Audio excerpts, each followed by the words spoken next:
ஜோதிட விடியல் YouTube channel நேயர்கள் அனைவருக்கும் ஸ்ரீ கால பைரவரி பரிபூரண அருளாசியுடன் உங்கள் ஆஸ்ட்ரோ ராஜகுமாரியின் இனிய வணக்கம். இன்னைக்கு நம்ம மைத்ரே நேரம், அமாவாசை அப்புறம் வரக்கூடிய மைத்ரே நேரம் ரொம்ப விசேஷமாக 7/5/2024 அன்று வரக்கூடியது. சதுர்தசி திதி செவ்வாய்க்கிழமை அன்னைக்கு அமாவாசை தினம். இது எவ்வளோ சிறப்புகள் அன்னைக்கு இருக்குது. ரொம்ப சிறப்பாக இருக்கக்கூடிய இந்த மைத்ரே நேரம். மைத்ரே நேரம்னா நான் ஏற்கனவே சொல்லியிருக்கேன், நண்பனை போல் உதவும் நேரம். நண்பனை போல் எப்படி உதவும்? நம்ம யாருக்காவது நம்ம இந்த இல்வாழ்க்கையில் வாழ்வதற்கு நமக்கு பணம் தேவைப்படுது. அப்போ நம்ம போய் முதல்ல நம்ம யார்கிட்ட கேட்போம்? நண்பன்கிட்ட கேட்போம். இப்போ எனக்கு ஒரு 100 ரூபா பணம் வேணும், இல்லை ஒரு 500 ரூபா வேணும்னு கேட்போம் பாருங்கள். அதை மாதிரி மைத்ரே நேரமாக நமக்கு இருந்து அருள்பாலிக்கக்கூடிய நேரம் இது. இந்த மைத்ரே நேரம் எப்போ வரும் அப்படின்னா, அதாவது ஒன்று மேஷ லக்னம் இல்லை விருச்சிக லக்னமாக இருக்கணும். சந்திரன் அஸ்வினி நட்சத்திரத்தில் இல்லை அனுஷ நட்சத்திரத்தில் இருக்கணும். அதாவது மேஷ ராசியில் தான் அஸ்வினி நட்சத்திரம் இருக்குது, விருச்சிக ராசி செவ்வாயோட வீட்டில் அனுஷ நட்சத்திரம் இருக்குது, சனியோட நட்சத்திரம் கேதுவி நட்சத்திரம். லக்னம் அப்படிங்கிறது மேஷமும் விருச்சிகமும் செவ்வாயோட வீடு. செவ்வாய்ங்கிறது தைரியத்துக்கு உரியது, சனி என்பது நமக்கு கர்மா.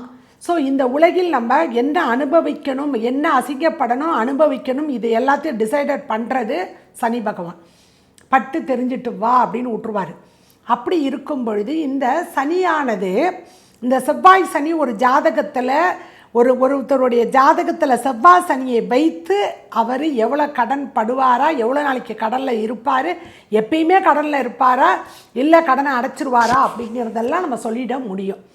அவ்வளோ ஒரு சிறப்பு இந்த 2 அசுப கிரகங்களுடைய இணைவு, செவ்வாய் சனி இணைவு என்பது. அதனால் இந்த திருப்பம் பார்த்தீங்க அப்படின்னா சதுர்தசி திதியில் வர்றது விசேஷம், செவ்வாய்க்கிழமையில் வர்றது இன்னும் ஒரு விசேஷம். ஏன்னா செவ்வாய்க்கிழமையிலேயே நீங்கள் போய் கடனை திருப்பி கொடுத்தீங்கன்னு வச்சுக்கிங்க, வெள்ளிக்கிழமை தான் கொடுக்கக்கூடாது, செவ்வாய்க்கிழமை கொடுக்கக்கூடாதெல்லாம் கிடையாது. செவ்வாய்க்கிழமை போய் காலையில் செவ்வாய் ஓரையிலேயோ மதியம் செவ்வாய் ஓரையிலையோ நீங்கள் கடனில் சிறு தொகையை கொடுத்தீங்கன்னா கொஞ்சம் கொஞ்சமாக கடன் அடைபடும். அதுலேயும் இன்னும் சிறப்பு என்ன அப்படின்னா, செவ்வாய்க்கிழமையில் வரக்கூடிய அஸ்வினி நட்சத்திரம், அதாவது மேஷ லக்னம் அஸ்வினி நட்சத்திரமாக இருக்கணும், இல்லை விருச்சிக லக்னம் அனுஷ நட்சத்திரமாக இருக்கணும்.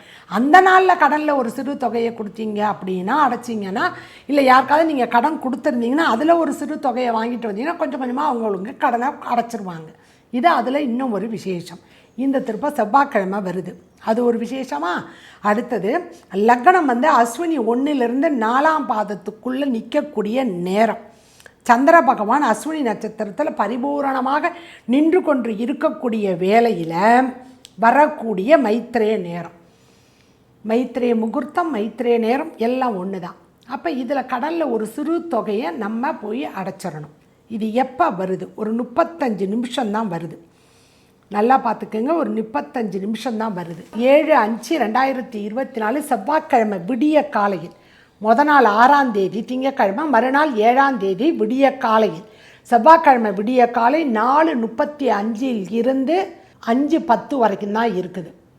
பிரம்ம முகூர்த்தத்தில் வரக்கூடிய மைத்ரே நேரம் அது இன்னும் விசேஷம். ஏன் தெரியுமா? பிரம்மனுக்கு உரிய நேரத்தில் நம்ம எதையாவது வேண்டி வணங்கி வழிபாடு செய்தோம் என்றாலே அது பிரம்மாவுக்கும் விநாயக பெருமானுக்கும் பரிபூரணமான அந்த நேரத்தில் போய் நம்ம வழிபாடு செஞ்சாலே கிடைக்கும். அது மைத்திரை நேரமாக இருந்தால் சிறப்பு. இன்னும் செவ்வாய்க்கிழமை என்பது முருகப்பெருமானுக்கு உரியது, அதுவும் ஒரு சிறப்பு. செவ்வாய்க்கிழமை கடனை அடைக்கக்கூடிய கிழமை, அது ஒரு சிறப்பு. அடுத்தது அஸ்வினி நட்சத்திரம் கேதுவி நட்சத்திரம், அதிலே லக்னம் எல்லாம் சேர்ந்து மேஷ ராசியில் சிறப்பாக சூரியன் அமர்ந்து இருக்கக்கூடிய வேளையில் வரக்கூடிய வருமானத்துக்கு காரகன் அமர்ந்திருக்கக்கூடிய வேளையில் வரக்கூடிய இந்த மைத்திரை நேரமானது கண்டிப்பாக நமக்கு வருமானத்தை கொடுக்கும். அதில் கடனை அடைக்கணும், கொடுத்த கடனை வாங்க போய் கேட்கணும். ஏன்னா கேட்காத கடன் வராதும்பாங்க. கடன் யாருக்கெல்லாம் நான் கொடுத்துட்டு வரலேன்னு நீங்கள் ஃபோன் பண்ணி என்கிட்ட கேட்குறத விட, நான் சொல்கிற இந்த நேரத்தில் போய் நீங்கள் வழிபாடு செஞ்சு அந்த நேரத்தில் போய் நீங்கள் அந்த கடனில் ஒரு சிறு தொகையை வாங்கிட்டு வந்துட்டீங்கன்னா கொஞ்சம் கொஞ்சமாக கடன் அடைப்பட்டுடும். சரியா? சரி.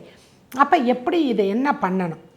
அப்போ இந்த 4:35லேருந்து 5:10 வரைக்கும் கிட்டத்தட்ட 35 நிமிடங்கள் தான் இருக்குது. அரை மணி நேரம் இருக்குதுன்னு வச்சுக்கோங்க.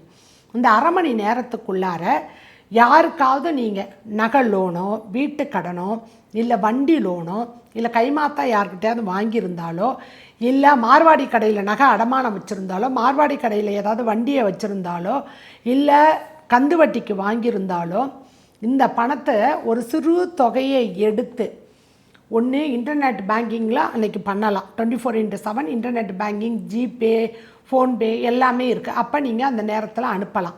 சரியா? காலையில் எழுந்திரிச்சு குளிச்சுட்டு அன்னைக்கு மைத்திரை நேரத்தில் குளிச்சுட்டு பிரம்ம முகூர்த்தத்தில் உட்காந்து சாமி ரூமில் விளக்கேற்றி வைத்து வாசலில் கோலம் போட்டதுக்கப்புறம் தான் விளக்கேற்றணும். சரியா? விளக்கேற்றி வைத்து வழிபாடு செய்துவிட்டு இந்த நேரத்தில் நீங்கள் விடிய காலை 4:35 5:10 35 நிமிடத்துக்குள்ளார நீங்கள் இந்த கடலில் ஒரு சிறு தொகையை, அது பேங்குக்காக இருக்கலாம் இல்லை கந்துவட்டிக்காரனாக இருக்கலாம் மார்வாடி கடையாக இருக்கலாம், யாருக்கோ அவங்க பேரை எழுதி இந்த கடனுக்காக நான் 1 லட்ச ரூபா கடன் வாங்கியிருக்கேன், இந்த 1000 ரூபாய் எடுத்து வைக்கிறேன் இல்லை 500 ரூபாய் எடுத்து வைக்கிறேன் அப்படின்னு நீங்கள் வெக்கப்படாதீங்க. நம்ம கடனை திருப்பி கொண்டு போய் கொஞ்சம் கொஞ்சமாக தான் அடைக்க முடியும். கொஞ்சம் ஒரு சிறு தொகையை நம்ம அதில் அடைச்சிட்டிங்க அப்படின்னா கொஞ்சம் கொஞ்சமாக அந்த கடன் சீக்கிரமாக உங்களுக்கு அடைப்பட்டு முடிஞ்சிருங்க. நிறைய பேருக்கு இது நடந்திருக்குது. அதுவும் இந்த திருப்பம் பிரம்ம முகூர்த்தத்தில் வர்றது ரொம்ப விசேஷமாக இருக்கக்கூடியது. இந்த நேரத்தில் கடனில் ஒரு சிறு தொகையை கொடுத்து கடனில்லாத பெருவாழ்வு எப்படி வாழணும் என்கிற உரிய ஒரு வழியை கொடுப்பதற்கு இங்கே கிரகங்கள் சரியாக அமைஞ்சு இருக்குது.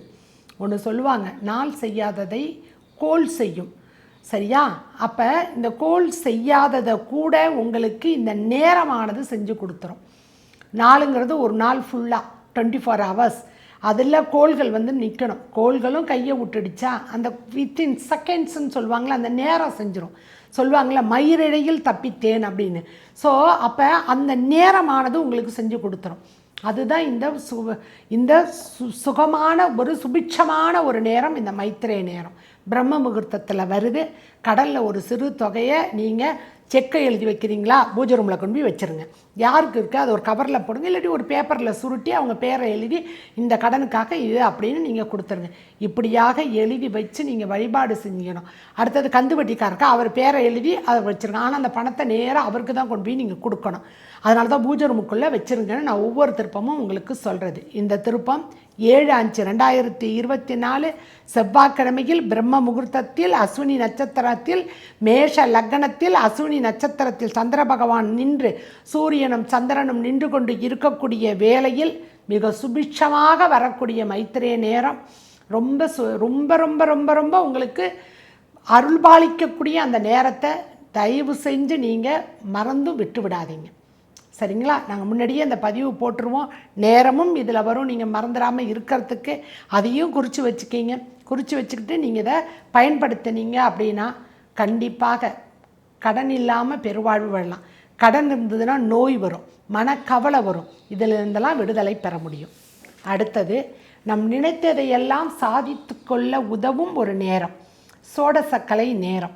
ஒவ்வொரு மாதமும் 2 திருப்பம் வரும். 2 மைத்திரை நேரம், 2 சோடசக்கலை நேரம் வரும். அதை பற்றி அடுத்த வீடியோவில் பார்க்கலாம். வாங்க. நன்றி, வணக்கம்.